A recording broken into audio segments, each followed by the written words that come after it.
सभी के भीतर बैठे परमात्मा को नमन। धृतराष्ट्र की घोर महत्वाकांक्षा का प्रतिरूप धृतराष्ट्र ने दुर्योधन को बनाया था।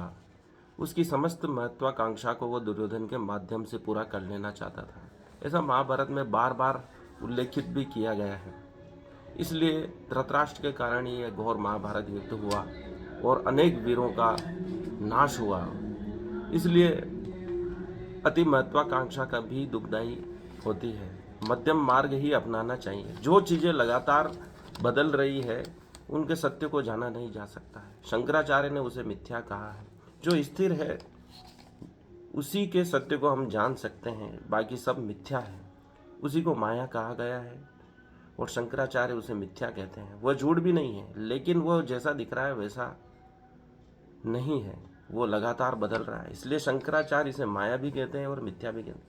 उसके सत्य को जानकर कोई भी सार नहीं है। आप जान रहे हैं तब भी वह बदल रही है और जानना शुरू किया तब भी वह बदल ही रही है।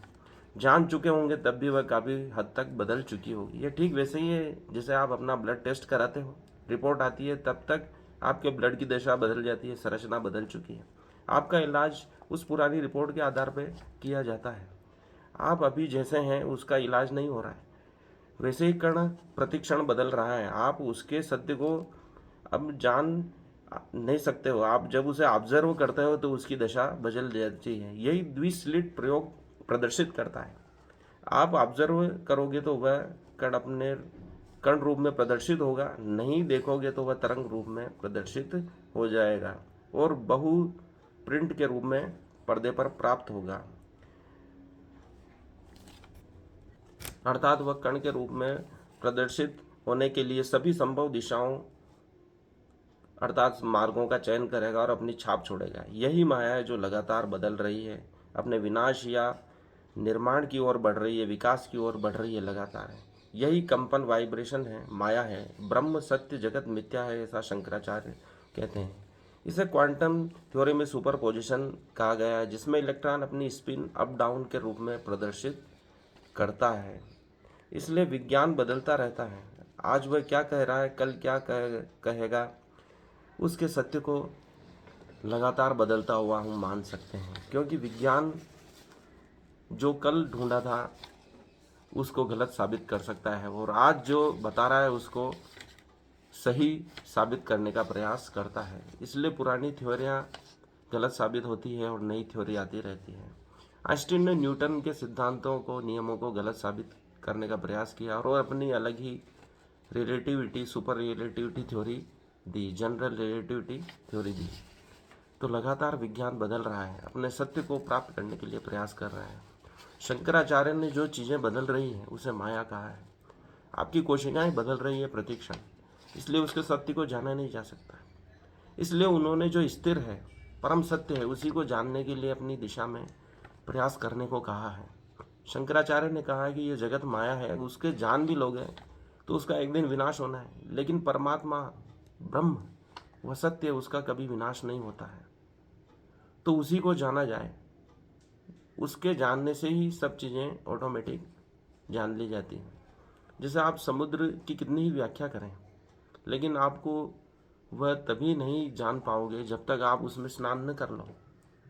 उसके कितने ही गुणों की व्याख्या कर लो, ऐसे तैरते हैं वैसे तैरते हैं, लेकिन जब तक आप समुद्र में कूदोगे नहीं, नदी में कूदोगे नहीं, तो आप तैरना नहीं सीख सकते। वैसे ही परमात्मा को जानने के लिए, सत्य को जानने के लिए, सत्य ही परमात्मा है, उसको जानने के लिए सत्य में उतरना होगा, परम सत्य में उतरना होगा, तभी आप परमात्मा को जान सकते हैं। पूरे जीवन में, पूरे जीवन काल में आप अपनी नीति की ओर ही लगातार बढ़ रहे हैं। आप चाह कर भी, सघन प्रयास करके भी उस नीति को प्राप्त करने की ओर बढ़ रहे हैं जो परमात्मा ने चयन किया। आप वह नहीं प्राप्त कर सकते जो आप चाहते हैं, आप वही प्राप्त करेंगे जो परमात्मा चाहते हैं। घोर तपस्या के द्वारा कुछ हद तक चीज़ों को बदला जा सकता है, लेकिन नीति वही करती है, वह बलिदान मांगती है। यदि आप किसी चीज़ को प्राप्त करना चाहते हैं, आपका घोर परिश्रम मांगती है। शायद इसलिए बलि प्रथा प्राचीन काल में प्रारंभ हुई। अपनी योग्यता से ज़्यादा ईश्वर से जब हम मांगते हैं तो उसके लिए कुछ न कुछ त्याग करना होता है। आपको घोर परिश्रम करना होता है, अपनी सुख सुविधाओं का त्याग करना होता है। तभी आप वह चीज़ प्राप्त कर सकते हो जो आपकी योग्यता से बाहर है। अर्थात कहने का तात्पर्य यही है कि आप अपनी योग्यता तभी बना पाते हो जब घोर परिश्रम करते हो। कृष्ण ने अर्जुन से यही कहा कि अपनी योग्यता बढ़ाओ, उसके लिए तब करना होगा, क्योंकि अभी तुम योग्य नहीं हो। उसके लिए बलिदान चाहिए, स्वयं की बलि चाहिए। अपने आप को तप में होम कर दो, यह स्वयं की बलि है। और हम दूसरों की बलि चढ़ाने का विज्ञान प्राचीन काल में देख रहे हैं, लेकिन कृष्ण कह रहे हैं कि तुम स्वयं अपनी बलि चढ़ाओ, घोर तपस्या करो, ताकि एक एक कोशिका बदल जाए, आपकी आत्मा तक उच्चतर हो जाए, ताकि आप उस चीज़ को प्राप्त कर सको जो अभी तुम प्राप्त नहीं करने के योग्य हो। अपनी योग्यता बढ़ाओ। एआई के बारे में महान विचारक ओशो कहते थे कि उससे आपकी सुख सुविधाएं बढ़ेगी, तो आपको और अधिक समाज की उन्नति के लिए, पृथ्वी की उन्नति के लिए समय मिलेगा। वे कहते थे कि जितनी सुविधाएं बढ़ रही है, आप समाज के लिए ज़्यादा समय निकाल पाओगे, अपनी उन्नति के लिए, योग ध्यान के लिए ज़्यादा समय निकाल पाओगे। तो एआई को, विज्ञान को उन्होंने बुरा नहीं बताया है।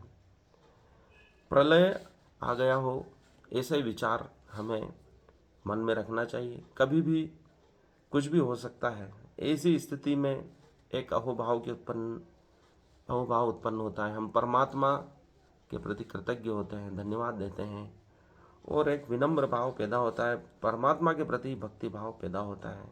ऐसा कमल किशोर जी ने भी कहा है। उनके प्रवचन, भजन से ऐसा ही लगता है कि जैसे आज ही प्रलय आने वाला है और हमें प्रभु की शरण में चले जाना चाहिए।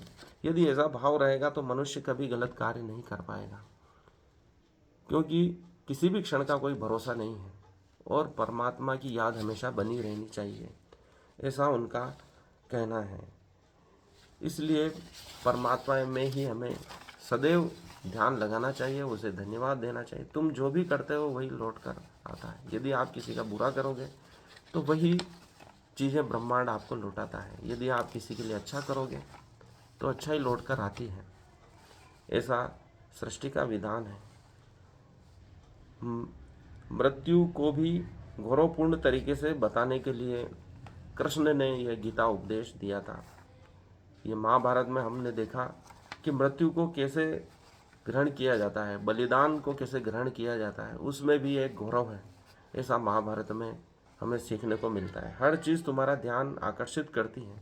इसलिए हम देखते हैं आश्रमों में दीवारें प्लेन होती हैं, ज़्यादा साजो सामान नहीं होता है। ओशो के आश्रम में भी कोई टांड वगैरह, खिड़कियाँ, ऐसा कुछ नहीं होता है, सिर्फ प्लेन दीवार है, ताकि हम अपना ध्यान एकाग्र कर सकें और हम वस्तुएं संग्रहित करते जाते हैं, अपने घर को भरते जाते हैं, जिसके कारण हमारा ध्यान भटकता है। हमारा ध्यान भटकाने के लिए कई चीज़ें हैं। यदि हम अपना एक लक्ष्य प्राप्त करना चाहते हैं तो सभी ओर से ध्यान हटाकर अपने लक्ष्य की ओर उसे बढ़ाना चाहिए। एक क्लियरिटी होनी चाहिए, एक विज़न में, दृष्टि में, जिसे हम प्राप्त करना चाहते हैं। जो आपके विचारों को बदल दे वही विचार श्रेष्ठ हैं, सोचने को मजबूर कर दें, एक नई दुनिया में ले जाएं। आप जो पहले सोच रहे हैं वैसे विचार आपके न रहें। कृष्ण अर्जुन को यही सिखा रहे हैं कि तू जो पुराना ज्ञान है वह सब भूल जाए, अपना समस्त ज्ञान को छोड़कर समर्पित करके मेरे शरण में आ जा, तभी तू कुछ नया प्राप्त कर पाएगा। धृतराष्ट्र भी आश्चर्यचकित रह गए थे कि ये अर्जुन को क्या कह रहे हैं कृष्ण, क्योंकि उन्हें लग रहा था ये मोहित हुआ अर्जुन अब युद्ध नहीं करेगा, क्योंकि संजय दिव्य दृष्टि से धृतराष्ट्र को महाभारत युद्ध की एक एक क्षण की घटना सुना रहे थे। लेकिन उन्हें भरोसा नहीं था कि कृष्ण कुछ ऐसा कहेंगे जिससे अर्जुन पूरी तरह परिवर्तित हो जाएगा, उसके समस्त विचार बदल जाएंगे और वह युद्ध के लिए तैयार हो जाएगा। इसलिए जब भी ऐसा लगे कि जीवन में स्थिरता आ गई है, हमारे विचार कुंठित हो गए हैं, तो हमें सत्य साहित्य का अध्ययन करना चाहिए, पुस्तकों का अध्ययन करना चाहिए, अपने प्रेरणा स्रोत की तलाश करनी चाहिए। उस युग में कृष्ण अर्जुन को गीतोपदेश देकर एक नई व्याख्या प्रस्तुत की जो विश्व में उस समय मौजूद नहीं थी, जो पूर्व काल में कृष्ण ने सूर्य को दी थी।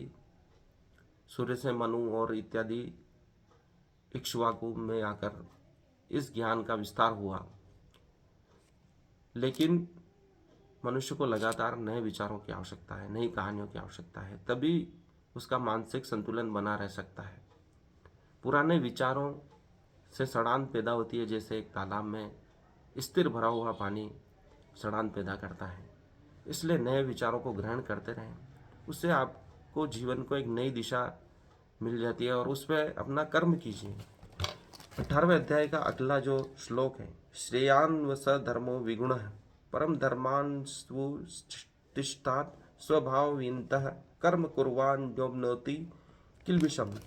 श्रेयान का अर्थ श्रेष्ठ, स्वधर्म अर्थात अपना वृत्तिपरक कार्य विपुण भली भांति संपन्न न होकर, परम धर्मात् अर्थात दूसरे के वृत्तिपरक कार्य से, सु अनुष्ठिष्टाद अर्थात भली भांति किया गया, स्वभाव नियताम अर्थात स्वभाव के अनुसार संस्तृत, कर्म अर्थात कर्म, कुर्वन अर्थात करने से, न का अर्थ कभी नहीं, आपनोति अर्थात प्राप्त करता है, किल्बिषम अर्थात पाप प्राप्त को, अर्थात अपने वृत्तिपरक कार्य को ही करना, चाहे वह कितना ही त्रुटिपूर्ण ढंग से क्यों न किया जाए। अन्य किसी के कार्य को स्वीकार करने से और अच्छी प्रकार करने की अपेक्षा अधिक श्रेष्ठ है। अपने स्वभाव के अनुसार निर्दिष्ट कर्म कभी भी पाप से प्रभावित नहीं होते हैं। कृष्ण उस युग में भी ऐसी बात कर रहे हैं जो आज के लिए सबसे प्रासंगिक है। हम अपने बच्चों को वह बनाना चाहते हैं जो हम स्वयं चाहते हैं। धृतराष्ट्र ने अपनी महत्वाकांक्षा का बीज दुर्योधन में बोया और वह अपनी नीति को प्राप्त न करके महाविनाश को प्राप्त हुआ। उसे क्या बनना था और क्या बना दिया।